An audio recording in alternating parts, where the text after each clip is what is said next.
conhece o meu coração, prova-me os pensamentos, vê se há em mim algum caminho mau e guia-me pelo caminho eterno.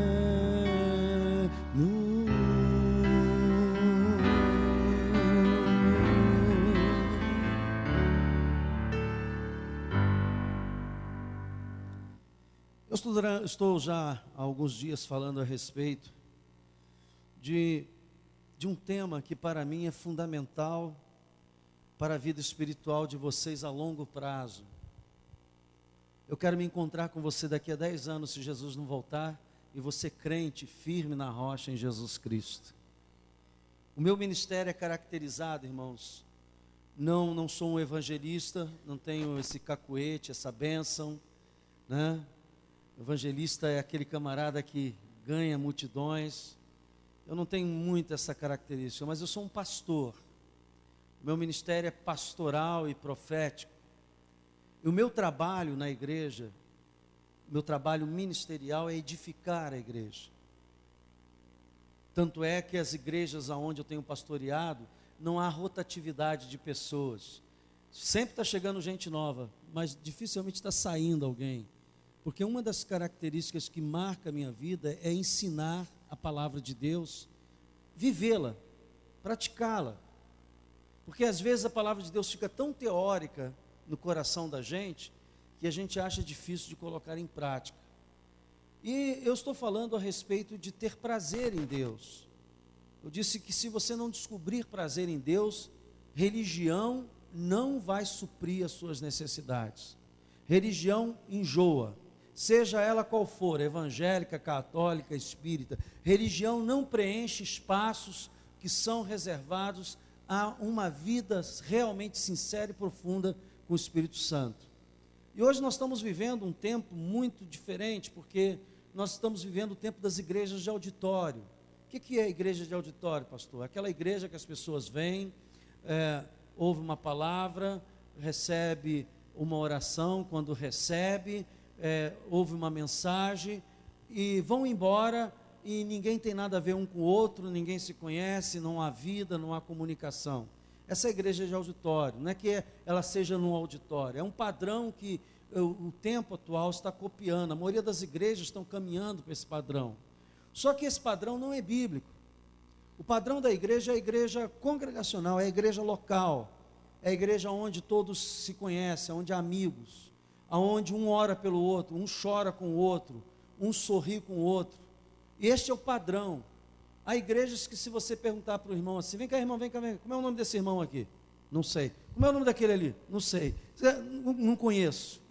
E esse corpo de Cristo estranho não é o padrão bíblico. Quando nós olhamos para a Bíblia, as igrejas nasciam nas casas. As igrejas nasciam nas casas e elas, durante muito tempo, funcionavam só nas casas, porque essa ideia do templo, ela vem do Velho Testamento, e ela só foi restaurada para a igreja, passado alguns séculos, segundo, terceiro século, começou a se construir templos, porque antes a igreja só funcionava num padrão de comunhão estritamente do lar.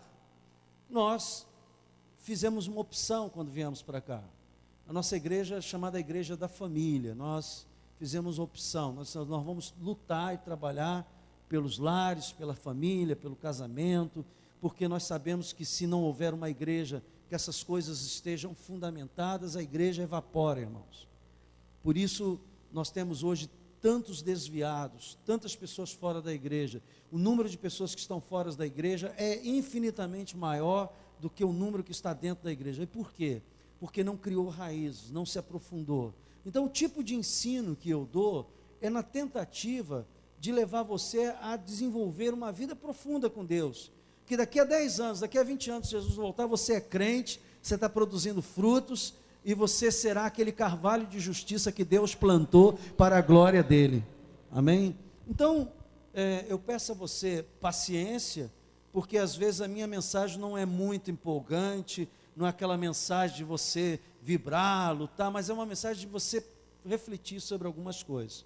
E eu quero dar continuidade, porque nós estamos falando sobre ter prazer em Deus, e ter prazer em Deus implica em algumas coisas que eu quero compartilhar com vocês aqui. Oremos. Pai, eu preciso muito da tua ajuda, porque sem ti eu não posso fazer absolutamente nada. Há muito a ensinar, há muito a falar, e nem sempre eu tenho o tempo necessário, e também sei que o povo não absorve tudo de uma vez. Mas, Senhor, eu sei que nós vamos chegar aonde tu queres que nós cheguemos, para a glória do teu santo nome, e que o povo de Deus diga amém. Eu quero começar fazendo alguns comentários aqui. Primeira coisa é que, se você não entender a forma de pensar de Jesus, esta manhã eu falei que nós temos que ter a mente de Cristo, a forma de pensar de Cristo. Você não pode viver no reino de Deus mantendo a sua forma de pensar. Tem que haver uma transformação, uma mudança na sua forma de pensar. Então, e a forma de pensar determina a vida da pessoa, porque tudo nasce no pensamento. Sabe como é que tudo é construído, tanto para o bem, para o mal? É no pensamento. O pecado, os homicídios, os assassinos, as construções, as coisas boas da vida, tudo antes está na mente da pessoa. Então, sua forma de pensar vai determinar o estilo de vida que você vai ter. Se você tiver a forma de pensar de Cristo, você vai ter o estilo de vida de Jesus.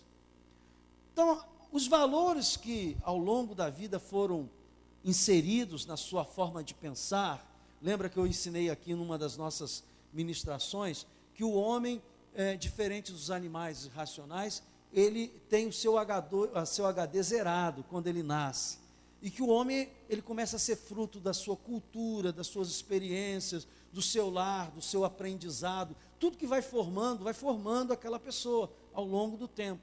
Os animais não, eles já nascem programados. O cachorro late, o cachorro tem os seus hábitos, as suas maneiras.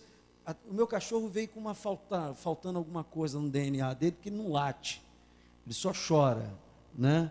Então, né? Não late mesmo, é ótimo ele. Todo mundo é apaixonado por ele. Eu tenho até medo de sequestrarem ele e pedirem resgate, porque ele é um cachorro excepcional. Mora em apartamento, você não escuta um latido, ele não late. Gosta de carinho, quer levar carinho, a vida dele é essa. Aí, se um dia eu resolvesse dizer para ele assim, olha, Fred, o nome dele é Fred, Frederico, mas a gente, com intimidade, chama ele de Fred. Frederico, você hoje vai miar. O que você acha que ele vai olhar e dizer para mim? Nada, porque ele já está programado. Agora, o ser humano é diferente. O ser humano vai se formando na medida em que vai tendo vivências. Então, muito do que você é fruto da sua família, é fruto da cultura da sua casa, da criação que você teve. Eu me lembro quando eu estava namorando a minha esposa, e eu falando para ela, conheci a mãe dela, né? E ela, alguma coisa que ela falou assim, olha minha filha, eu agora não estou olhando para você não, estou olhando para a tua mãe. Aí ela disse, mas por que você está olhando para minha mãe? Porque eu estou olhando o meu futuro, o teu DNA está nela, né? Teu DNA está nela, então o meu futuro, muito do que ela é, está impregnado em você, muito do que você é, você impregna nos seus filhos, porque nós somos aquelas pessoas que tivemos inseridas em nós, uma forma de pensar, uma forma de vida, e o que acontece? Quando chega novas possibilidades, a tendência dessas coisas é questionar dentro de você, às vezes até criar uma barreira. Por exemplo, a Bíblia diz assim, tudo é possível Aí de repente você diz assim, mas não é bem assim. Por que você diz que não é bem assim? Porque no seu pensar, na sua formação, você tem algumas experiências que não deram certo, que não funcionaram, e de repente aquilo começa a ser um obstáculo para novas coisas que Deus quer fazer na sua vida. Então, eu quero dar um exemplo bíblico para você entender, um exemplo bíblico de rejeição de bênção, de milagre, que estava pronto para acontecer, mas que as pessoas rejeitaram, justamente porque tinha um pensamento antigo, tinha um pensamento que não foi alterado, a sua mente não foi trabalhada a respeito daquilo. A Bíblia diz: nem olhos viram, nem ouvidos ouviram, nem jamais penetrou em coração humano do que Deus tem preparado para aqueles que... Então, por que as pessoas não conseguem encaixar aí? Justamente por causa dessa barreira. Vem comigo aqui no livro de Números, capítulo 13, nós vamos ver uma narrativa aqui, que ilustra bem isso que eu estou falando. Números, capítulo 13.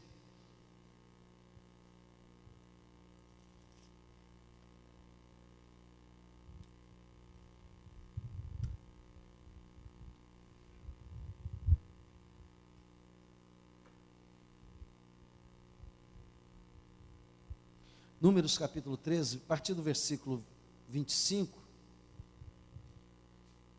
trata aquela narrativa do relatório dos espias que foram enviados por Moisés para ver a terra prometida. É um texto muito usado, porém ele ilustra muito bem o que eu estou falando aqui. Ao cabo de 40 dias, voltaram de espiar a terra. Ele mandou 12 espias. Caminharam e vieram a Moisés e Arão e a toda a congregação dos filhos de Israel no deserto de Parã. A Cádiz, deram-lhes conta a eles e a toda a congregação e mostraram-lhes o fruto da terra. Relataram a Moisés e disseram: fomos à terra que nos enviaste, e verdadeiramente mana leite e mel, este é o fruto dela. O povo, porém, que habita nessa terra é poderoso, e as cidades muito grandes e fortificadas. Também vimos ali os filhos de Anak, gigantes. Os amalequitas habitam na terra do Neguebe, os heteus, os jebuseus e os amorreus habitam na montanha. Os cananeus habitam ao pé do mar e pela ribeira do Jordão. Então Calebe fez calar o povo perante Moisés e disse: eia! Boca de vampiro, boca podre. Isso é a interpretação minha. O cara começou a falar tanta desgraça que ele disse: eia, para aí, cara, cala a boca. Ele disse: eia, subamos e possuamos a terra, porque certamente prevaleceremos contra ela. Porém os homens que com ele tinham subido disseram: não podemos subir contra aquele povo, porque é mais forte do que nós. E diante dos filhos de Israel, infamaram a terra que havia espiado, dizendo: a terra pelo meio da qual passamos a espiar é terra que devora os moradores. E todo o povo que vimos nela são homens de grande estatura. Também vimos ali gigantes, os filhos de Anak são descendentes de gigantes. E éramos aos nossos próprios olhos como gafanhotos, e assim também o éramos aos seus olhos. Que relatório terrível esse. Aí você vem comigo aqui em Números 14, continuando no versículo 1. Levantou-se, pois, toda a congregação e gritou em uma voz alta, e o povo chorou aquela noite. Todos os filhos de Israel murmuraram contra Moisés e contra Arão, e toda a congregação lhe disse: tomara tivéssemos morrido na terra do Egito, ou mesmo no deserto, porque nos traz o Senhor a esta terra, para cairmos à espada, e para que nossas mulheres e nossas crianças sejam por presa. Não nos seria melhor voltar para onde? E diziam uns aos outros: levantemos um capitão, porque Moisés já está gagá, não tem jeito, vamos nomear outro comandante, e voltemos para onde? Para o Egito. Você sabe que o Egito significa a velha vida, a vida de pecados, de erro. Muitas pessoas, quando encontram o primeiro obstáculo: vou sair da igreja. Para com isso. Então Moisés e Arão caíram sobre o seu rosto perante a congregação dos filhos de Israel, e Josué, filho de Num, e Calebe, filho de Jofoné, dentre os que espiaram a terra, rasgaram as suas vestes e falaram a toda a congregação dos filhos de Israel, dizendo: a terra pelo meio da qual passamos a espiar é terra muitíssimo boa. Olha só a linguagem de derrota e a linguagem de vitória. se o Senhor se agradar de nós, então nos fará entrar nessa terra e nola dará terra que mana leite e mel. Tão somente não sejais rebeldes contra o Senhor e não temais o povo dessa terra, porquanto como pão os podemos devorar. Retirou-se deles o seu amparo. O Senhor é conosco. Se o Senhor é por nós, quem será contra nós? Não está aí não, mas eu estou só te ilustrando. Versículo 10. Apesar disso, toda a congregação disse que os apedrejassem, queriam até apedrejar. Porém a glória do Senhor apareceu na tenda da congregação a todos os filhos de Israel. Disse o Senhor a Moisés: até quando me provocará este povo? Até quando não crerá em mim, a despeito de todos os sinais que fiz no meio dele? E sabe, com pestilência o ferirei e o deserdarei, e farei de ti povo maior e mais forte do que este. Isso aqui começa a mudar o coração de Deus em relação a Israel nacional. E Deus aqui começa a projetar já a bênção sobre a igreja. Amém? A partir daqui Deus diz: olha, vocês estão brincando comigo, eu vou arranjar um povo melhor do que vocês. Gente, esse aqui é um exemplo bíblico de rejeição de milagres. Então, por quê? Porque essas pessoas, elas estavam se deixando levar pelo ambiente. Eles, ao invés de ver a coisa boa que havia no ambiente, as coisas positivas que havia no ambiente, eles só nomearam as coisas ruins. E todas as vezes que uma pessoa começa a trabalhar a sua mente, vendo só derrota, ouvindo só derrota, enxergando só derrota, ela começa a criar no seu coração uma disposição para a derrota. Quantas vezes, vou dar um exemplo atual para você entender, um time de futebol tem os melhores jogadores e acaba perdendo? Aí você diz: por quê? Porque lá no meio predominou alguma mentalidade que não era a mentalidade de vitória. Aí você fosse fazer uma pesquisa, você vê que individualmente, jogadores com problemas, cheios de problemas, e aquilo refletiu lá dentro, na hora do jogo. Então, muitas vezes, você tem que entender que o ambiente não é favorável, e você tem que começar a trabalhar o ambiente, para que a sua mente enxergue possibilidades. Esta manhã eu dei uma sugestão, eu disse assim: gente, qual é a expectativa de vida de uma criança criada num beco, vendo gente armada, vendo esgoto ao céu aberto, vendo violência de toda gente, gente usando droga? Qual é a expectativa de uma criança que só traz isso para dentro dela? É que o mundo seja aquilo ali, que o mundo é aquilo ali. Por isso começam a fazer e nomear como heróis bandidos. Dá para entender isso? Diga amém. Mas se você pegar aquela criança e levar para um lugar onde ela veja coisas bonitas, coisas boas, ambiente, a mente dela vai ser influenciada decisivamente para as coisas boas. Então, o ambiente, ele tem de criar em nós um modo de pensar errado ou não. Então, nós temos que criar ambientes para vencer esses obstáculos. O primeiro ambiente que você tem que criar são ambientes externos. Olha só, vem aqui comigo num exemplo bíblico que você vai entender, em Lucas capítulo 8, versículo 50, um acontecimento que mostra como isso é importante, como Jesus deixou claro que isso é importante, você criar ambiente. Por exemplo, nós estamos aqui criando um ambiente de fé, nós louvamos, nós oramos, nós estamos falando a palavra de Deus, e tudo aqui que nós estamos criando é um ambiente propício à fé. Então, isso é importante, você criar na sua vida ambientes de fé. Por exemplo, a minha esposa, ela tem o hábito de colocar versículos bíblicos na geladeira, na porta de saída, no vidro onde nós nos vestimos, ou ela se maquia. A gente, sempre que tem uma proposta de oração, ela escreve ou o versículo, ou parte do versículo, ou coloca a frase, aquela frase, e a gente lê várias vezes ao dia, porque esse ambiente externo, ele acaba entrando. Esse é um processo que, inclusive, a imprensa conhece, irmãos. Você já viu como é que a imprensa massifica uma notícia, repete uma, duas, três, a mesma imagem? Você já viu que a mesma imagem é repetida dezenas? Quantos já observou isso no repórter? Sabe por quê? Isso é um mecanismo humano para fazer a cabeça das pessoas. A pessoa começa a ouvir e ver aquilo de tantas vezes que começa a acreditar que só aquilo é a verdade. É um processo mental mesmo.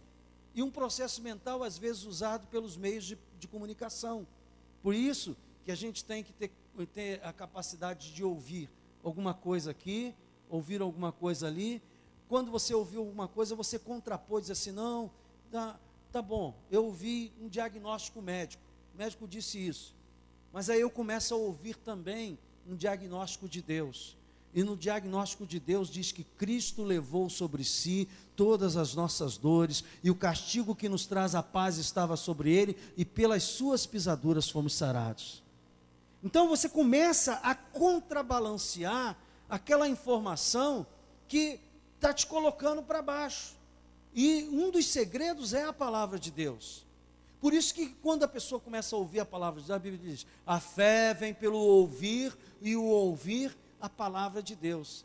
Então, nesse texto aqui que eu estou colocando com você, foi onde mesmo que eu falei? 8,50 diz assim, mas Jesus, ouvindo isto, lhe disse, não temas o quê? Não temas, crê somente, ela será o quê? Salva. Estava falando da cura, da ressurreição, aliás, da filha de Jairo.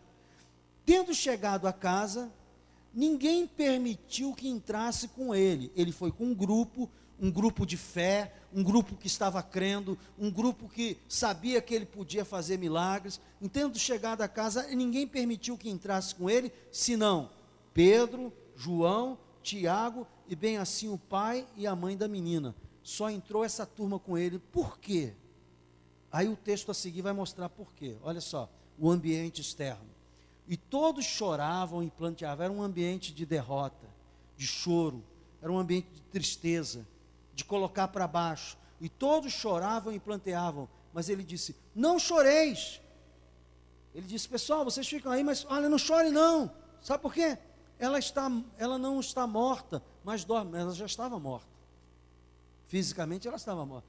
Não choreis, ela não está morta, mas dorme. Ora como eles receberam a palavra de Jesus para eles. E riam-se dele. Começaram a rir. Oh, Jesus, você realmente não é médico mesmo.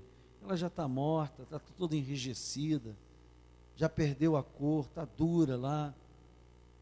E riam-se dele. Eu fico pensando quantas vezes eu tenho pregado e falado coisas que você vai ser um campeão, que você vai conseguir, que você vai vencer isso. E eu fico pensando no coração de algumas pessoas como é que isso é recebido.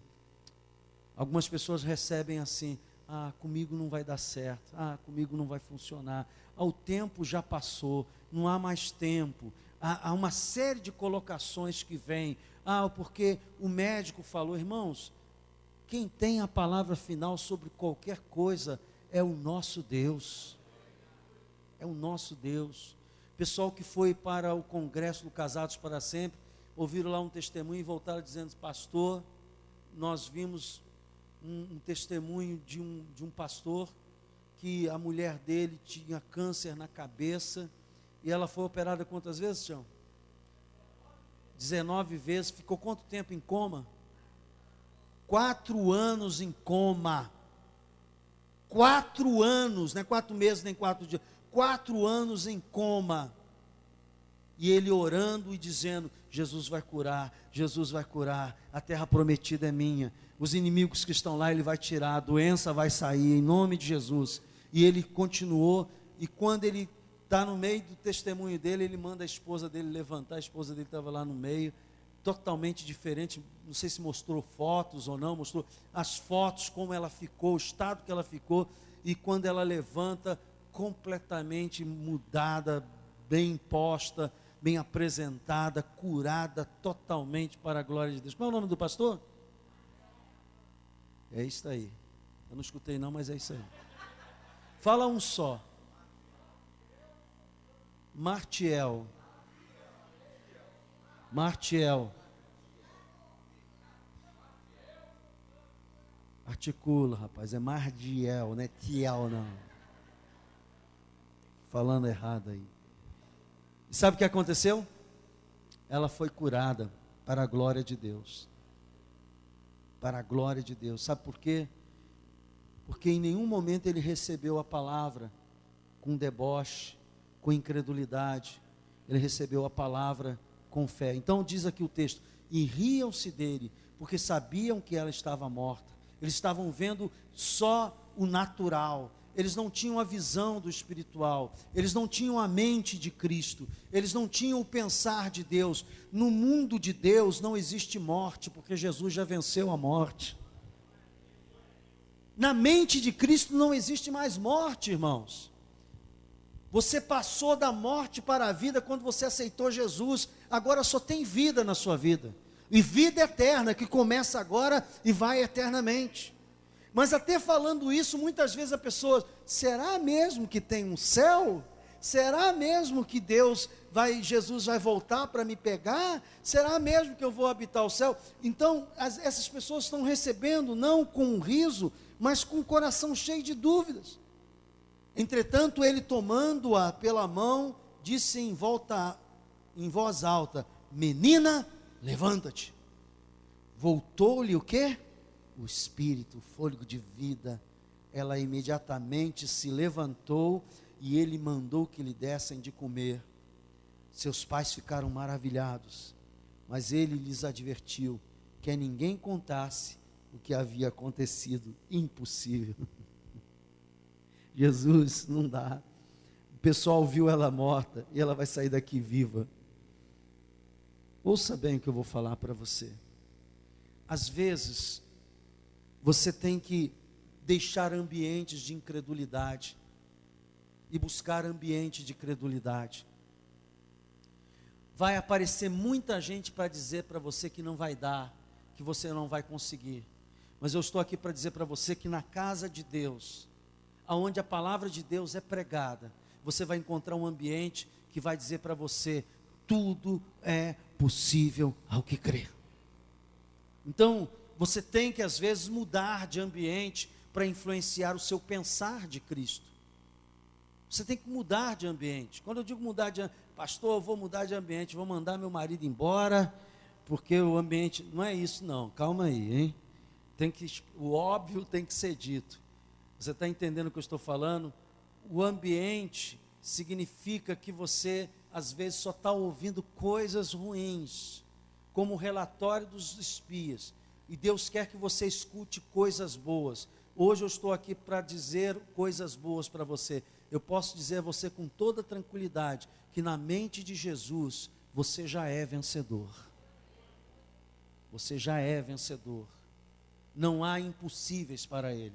Então, esse é o primeiro ambiente que você tem que mudar. O segundo ambiente para mudar, para que a sua mente comece a pensar com a mente de Cristo, é o ambiente interno, mental. Romanos 12, 2, e é bom você vir comigo aqui. Romanos 12, 2 fala sobre a mudança de mente. Mudança na forma. Lembra que eu falei que você recebeu uma cultura, uma educação, valores. Algumas dessas coisas às vezes vieram de forma errada, irmãos, né? Algumas dessas coisas vieram de um pensar errado. Então, Romanos 12, 2 diz assim, olha só: e não vos conformeis, o quê? Não vos conformeis com esse ambiente, não vos conformeis com o que estão te falando, não vos conformeis com a sentença que foi dada pelo mundo, não vos conformeis com a palavra negativa, não vos conformeis com aquilo que ele está dizendo que não dá. Ele está dizendo: não se conforme. Ele disse assim: olha, você escutou alguma coisa ruim? Calma aí, não deixa isso entrar no seu coração. Eu li um livro uma vez de uma pastora que dizia assim: o câncer é uma doença e não uma sentença, não é isso? O câncer não é uma sentença, é apenas uma palavra. Ok? Tem gente que já toma por sentença. Eu estou aqui para dizer para você, irmãos, põe no seu coração, põe na sua mente, mude na sua mente. Quem tem a palavra final é Jesus. A palavra de Deus prevalece sobre qualquer diagnóstico humano, sobre qualquer palavra. Ah, você não vai conseguir porque você é muito pobre. Ah, eu já ouvi uma criança pobre dizer assim: o que você quer ser? Ah, eu quero ser médico. E alguém disse assim: tadinho, ele é pobrinho, não tem nem como que vai ser médico. Vai ser sim, se ele acreditar, ele será, porque Deus trabalha com aqueles que creem nele. Tudo é possível que crê, tudo posso naquele que me fortalece, Cristo Jesus. Esse é o pensar, essa é a mente de Deus, essa é a mente de Deus. Então, Romanos 12, 2 diz: e não vos conformeis com este século, mas transformai-vos pela renovação da vossa mente, para que experimenteis qual seja a boa, agradável e perfeita vontade de Deus. Eu aprendi, irmãos, eu não aprendi isso, aprendi isso nas aulas de filosofia, quando eu fiz o curso de Direito. Na minha época tinha aula de filosofia também. Uma das coisas que você aprende em filosofia é que quando você achou que viu tudo, você tenta ver de forma diferente.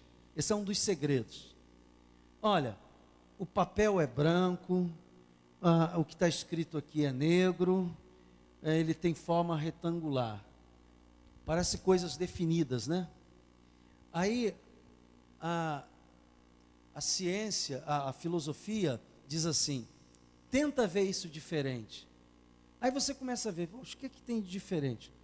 Aí você vê, o papel é fino também. Aí você começa a ver, mas ele também é só branco.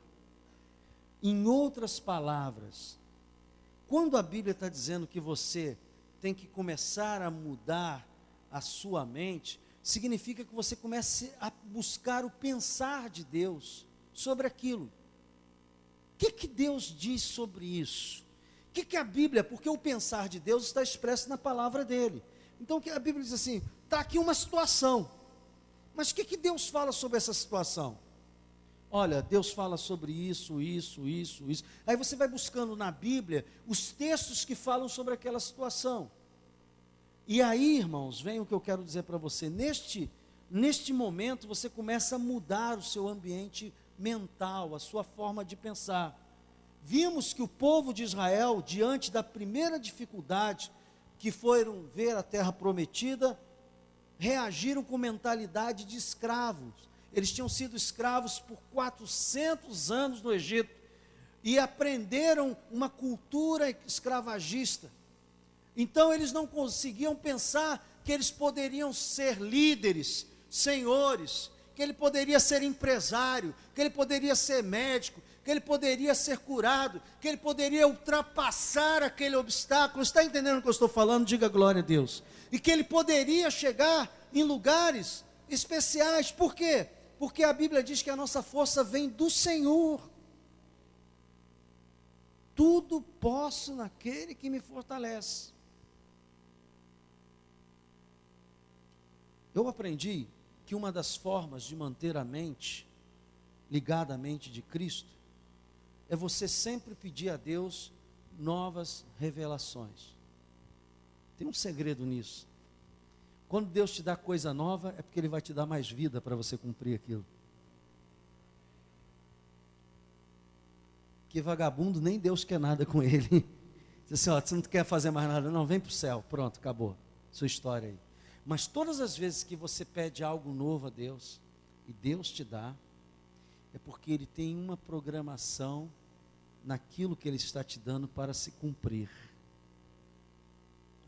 Porque assim como o corpo foi feito para o exercício físico, e vocês já notaram que eu não tenho feito, mas ouça, o nosso novo homem nascido em Cristo, esse homem espiritual foi feito também para exercitar. Tanto é que quando você não exercita, você decresce na fé. A fé aumenta ou diminui na medida que você exercita ela. Então Deus quer ver você com uma mente efervescente em fé, e sempre estará colocando desafios novos. O povo de Israel viu aquilo como um desastre. E 2 homens viram aquilo como uma grande bênção. Isto prova que eles não receberam com fé a palavra que Deus estava dando para eles, dizendo que eles iriam ter uma terra que manava leite e mel. Por esta razão, Paulo fala dessa renovação de mente. Eu quero trazer à memória aquilo que me dá esperança. O livro de Lamentações fala sobre isso. Lamentações 3:21. Não precisa abrir, não. Eu quero trazer à memória aquilo que me dá esperança. Por que Caleb e Josué se posicionaram diferente dos demais israelitas? Por quê? Por que Caleb e Josué tiveram uma reação? Porque eles encheram o coração deles, irmãos, de quem era Deus. Eles jamais se esqueceram do que Deus tinha feito no Egito, os sinais que Deus fez, os milagres naquele início de caminhada, as promessas que Ele fez, os feitos. Eles tinham isso sempre oxigenando a sua mente. Ouça o que eu vou falar. Quem tem a mente de Cristo sempre está pensando nos feitos de Deus. Quem tem a mente de Cristo sempre está pensando no que Deus faz, no que Ele fez e o que Ele pode fazer. Porque a mente de Cristo é a mente criativa do que Deus realmente faz. Mas tem pessoas que quando terminam o culto no domingo à noite ou no domingo de manhã, parece que desliga o botão e entra na segunda-feira e começa a usar a mesma linguagem que as pessoas do mundo, a reagir como as pessoas do mundo e a pensar como as pessoas do mundo. Um mundo de impossibilidade, de descrença, de destruição. E a Bíblia diz, não, que nós temos que mudar esse pensar, transformando a nossa mente na mente de Cristo. E ele, quando o pessoal riu, que ele disse que ela só dormia, todo mundo riu disso, ele mostrou quem ele era. Ele é o Deus que ressuscita os mortos. Quero falar também a respeito sobre a fé. Ela tem que funcionar em contextos corretos. Eu tenho um hábito comigo de que eu elimino todas as minhas possibilidades humanas. Porque quando eu digo assim, bom, eu já fiz tudo que eu podia fazer e eu não sei mais o que fazer, só me resta uma opção. Qual é a opção? Ir para o joelho e orar, dizer, Deus, se tu não agires, ninguém mais pode fazer. Mas a Bíblia diz, agindo eu, quem impedirá?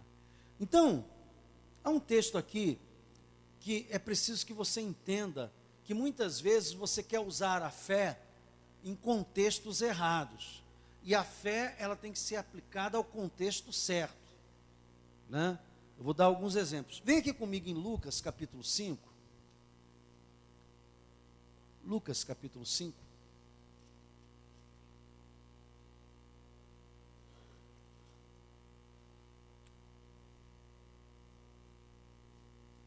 Versículo de 1 a 6.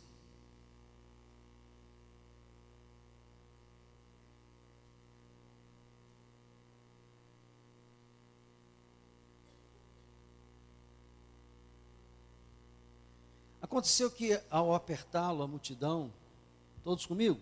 Capítulo 5, versículo 1. Aconteceu que ao apertá-lo a multidão, apertar Jesus para ouvir a palavra de Deus, estavam eles junto ao lago de Genezaré, e viu 2 barcos juntos à praia do lago. Mas os pescadores, havendo desembarcado, lavavam as redes.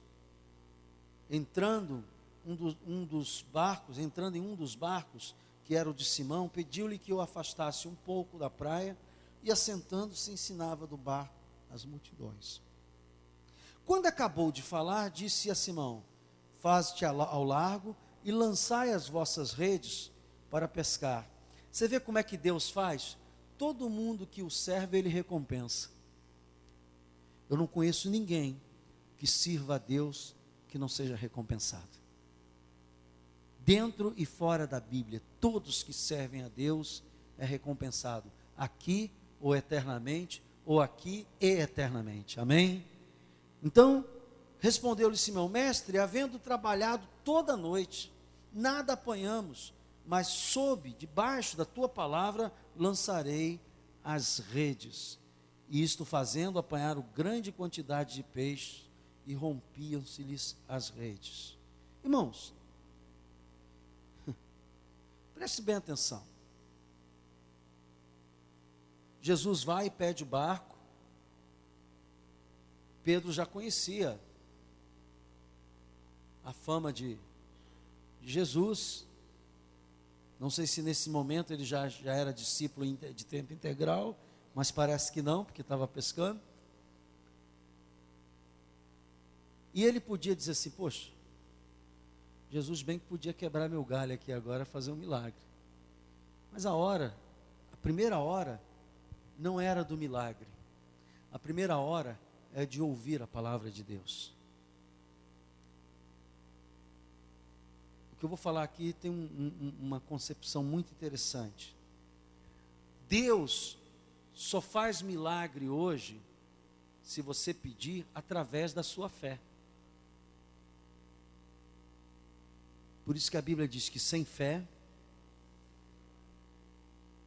Então, ouça, como a fé vem pelo ouvir, e o ouvir da palavra de Deus, antes do milagre, antes que o milagre aconteça, antes do contexto, normalmente vinha o ensino da palavra. Porque você precisa crer que Deus pode. Então, se você crê que Deus pode, Ele vai fazer. E mais uma vez, nós estamos aqui mostrando um contexto. Qual era o contexto? Que, em primeiro lugar, tinha que se ouvir a palavra de Deus. Tinha que entender o que Jesus estava falando. E muitas pessoas, às vezes, estão querendo colocar a carroça na frente dos burros. Eu quero que Deus resolva o meu problema. Irmãos, Deus resolve o seu problema hoje, um dia você vai morrer. Ele quer implantar na sua mente, no seu caráter, no seu pensar, o pensamento dele, que é para a eternidade. Diga glória a Deus. Não é só para agora. Então é preciso que você entenda e aprenda que há um tempo certo, uma hora certa para as coisas acontecerem. Não é na sua hora, não é no seu momento, nem do jeito que você quer. Você tem que crer, mas é do jeito de Deus. Porque se você tiver uma palavra certa, mas no contexto errado, não vai funcionar. Vou dar um exemplo que aconteceu alguns anos atrás na Coreia. Um grupo de irmãos foram fazer um trabalho missionário no interior do país e tinha que atravessar um rio. Quando eles voltaram, caiu uma chuva muito forte e o rio subiu de nível. Então, alguém lá teve a ideia, disse assim: olha, Jesus não andou sobre as águas, então nós vamos também andar sobre as águas. Mas eles podiam esperar as águas baixarem, ficarem hospedados na casa de algumas pessoas lá e aguardar. Não, vamos andar. E meter o pé na água. Sabe o que aconteceu? Morreu. Porque o contexto ali não era para aquele milagre. O contexto ali era esperar as águas baixarem. E muitas pessoas estão sofrendo no reino de Deus, porque na hora que é para esperar, ela não quer esperar. Na hora que é para fazer, ela não quer fazer. Na hora que é para ouvir, ela não quer ouvir. E fica nessa agonia, daqui para lá, de lá para cá. Então eu estou dizendo para você, pare em nome de Jesus, ouça a palavra de Deus e aguarde que Deus é o Senhor que tem o controle de todas as coisas. Não tente dar ajuda a Deus, não, porque Ele sabe o que está fazendo. A tua vida é preciosa para Ele. Então, é mais ou menos uma pessoa, um outro exemplo que eu posso dar, é uma pessoa que ensina natação.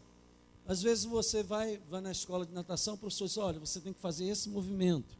Você faz com a mão assim esticada, e quando você vier com essa mão, você levanta e respira pela boca e coloca a cabeça dentro d'água e vai, e quando você vier de novo, solta, inspira e respira. Joia, né? Gostaram da aula de natação? Agora, se você não fizer isso dentro da piscina, vai adiantar alguma coisa? Porque é dentro da piscina é que você vai entender realmente o que é meter a cara na água e soltar lá o ar que você respirou e depois puxar outro ar e assim por diante. Então, outra bem, o ensino está perfeito, mas o contexto precisa de um ambiente diferente, uma coisa diferente. Então, Jesus estava num contexto de escassez e teve que mudar por meio do ensino a mente daquelas pessoas para receber o milagre. Ele teve que antes ministrar, ensinar, falar, para que a mente das pessoas fosse mudada, para que o milagre aconteça. Então, a fé não funciona no contexto errado, porque Jesus tinha que mudar o ambiente do contexto. Deus só opera em ambiente de fé. Deus não opera em ambiente de incredulidade. Qual é a prova bíblica, pastor? Jesus foi à sua terra e a Bíblia deixa uma narrativa dizendo assim, que ele não fez ali muitos milagres, porque não creram nele. Esse é Jesus, a gente brincava com ele, jogaram Jesus num lugar comum. Se você botar o seu relacionamento com Jesus num lugar comum, fazer disso uma coisa corriqueira, você vai perceber que esse corriqueiro vai começar a danificar o sentido do sagrado. O sentido do sagrado é o seguinte: Deus falou comigo. Às vezes no meio evangélico eu ouço tanta gente dizer, Deus falou comigo, Deus falou comigo. Deus falou contigo, por que você não obedece? Se Deus falou contigo, não seja bobo, obedeça. Mas eu conheço gente que vem ao culto, Deus fala com ela, não, pastor, Deus falou comigo. Aí passa 2 semanas, a pessoa está no mesmo erro, mas Deus não falou contigo, por que você não assumiu aquela posição? Por que você não se posicionou naquilo que Deus falou contigo? E a pessoa sempre está procurando uma mensagem nova, uma palavra nova, para ver se Deus muda de ideia. Deus não muda de ideia, irmãos. Ele é o mesmo ontem, hoje e eternamente. Você vai ficar dando volta igual peru, vai voltar ao mesmo ponto. Mas de novo. Sim, de novo, porque você não está entendendo que a vontade dele permanece para sempre. Você ainda está com a mente do mundo, que acha que Deus é homem ou filho do homem, que possa mudar de ideia. Ele é o eterno, ele está lá no nosso futuro, ele está lá no nosso passado, ele conhece, a palavra não me chegou à boca, ele conhece todos os seus pensamentos. A Bíblia diz que você estava em formação dentro do ventre da tua mãe, e Deus conhecia todos os seus dias. Então, é esse Deus eterno que a gente tem que entender, que ele tem a sua forma de fazer. Deus quer nos ensinar como resolver os problemas por meio da fé, que inclui a nossa participação.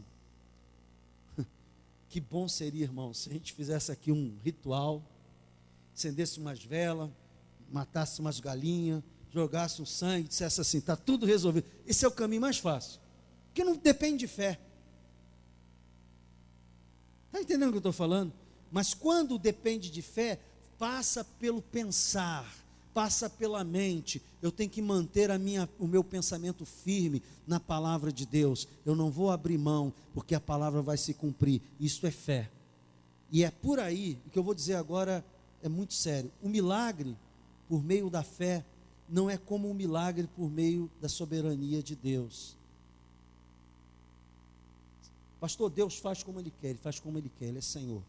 Mas ouça, Ele disse, o meu justo, aquele que é justificado por Jesus, aquele que eu chamei das trevas para a luz. Quem foi chamado das trevas para a luz? Quem é justificado por Jesus aqui? Esse, você e eu, viverá pela fé. O meu justo viverá pela fé. O mecanismo que Deus deixou para nós é o uso da fé. E o uso da fé passa por esse pensar. Jesus de Nazaré sabia que não estaria futuramente com os seus discípulos, de forma física. Ele sabia que ele não estaria mais presente. E eles tinham que aprender como vencer a escassez usando a fé. Esses sinais acompanharão a todos que crerem. Em meu nome expelirão demônios, falarão novas línguas, imporão as mãos sobre os enfermos e eles ficarão curados. Por quê? Porque vocês vão usar a fé. E a fé alegra o coração de Deus. A fé agrada a Deus. Gente, dê um peixe ao homem e ele alimentará sua vida apenas por um dia. Ensine este mesmo homem a pescar e ele comerá todos os dias da sua vida. O que Jesus fez, nos ensinando a viver, usando a fé, viver pela fé, é nos ensinar a usufruir dos milagres dele todos os dias na nossa vida. Jesus teve que ensiná-los, senão o seu sistema de raciocínio, a sua mente de pecador, a sua mente formada pela sua cultura, iria rejeitar a ordem de lançar as redes no mar. Pedro poderia ter argumentado assim: olha, Jesus, eu estou no ramo há 30 anos, sou pescador há mais de 30 anos, e não vem me dizer que hoje vai dar peixe, porque não dá, nós já tentamos e a maré não está para peixe. Mas alguma coisa Jesus falou no seu sermão, no seu ensinamento, que Pedro não, só Senhor, debaixo da tua palavra eu vou lançar, e lançou.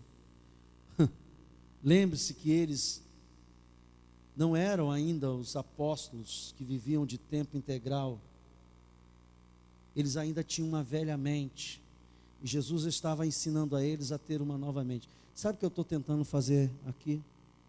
Transformar você num ET, porque quem está em Cristo, nova criatura é. As coisas velhas passaram, e eis que tudo fez novo, inclusive a criatura que diz que não dá.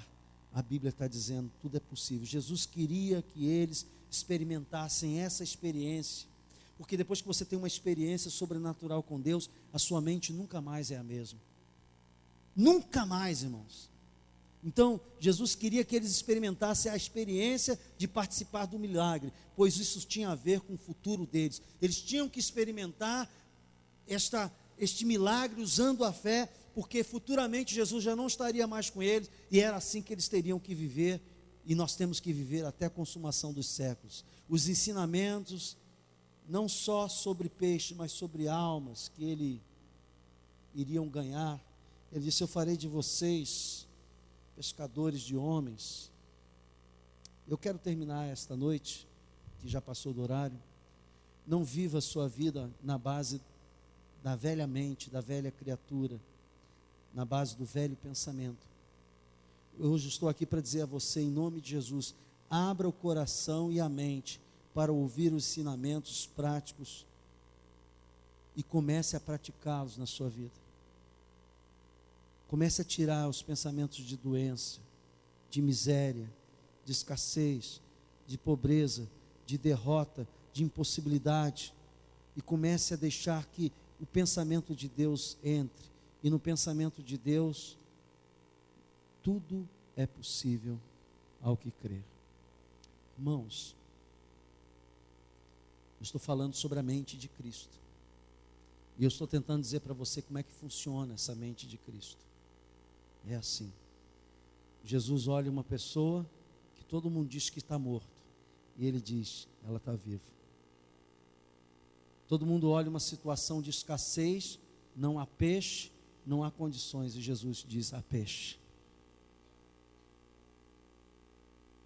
O homem vai à terra prometida e diz, tem gigante, e Deus inspira o servo dele a dizer, mas a terra é boa, mana e leite nele, e o Deus que nos prometeu, Ele vai nos dar vitória. Nós vamos comer como pão esse povo que está lá, nós vamos ser mais poderosos que ele.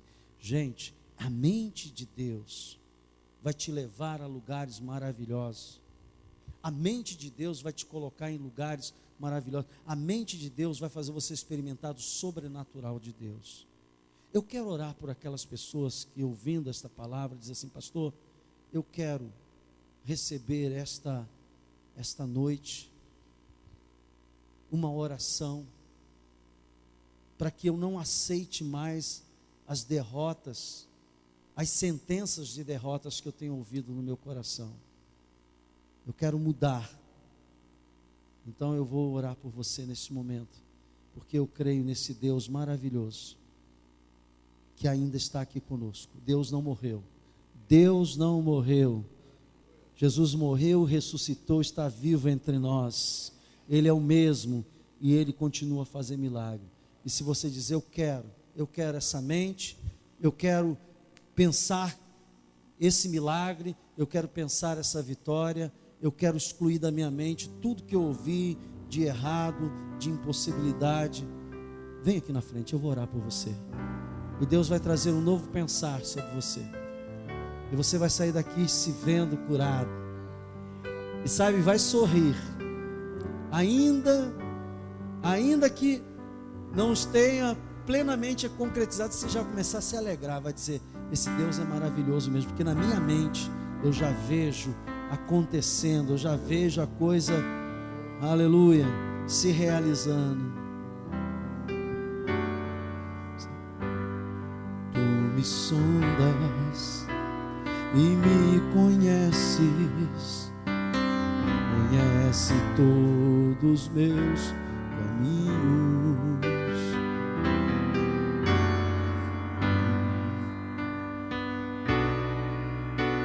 E o meu deitar,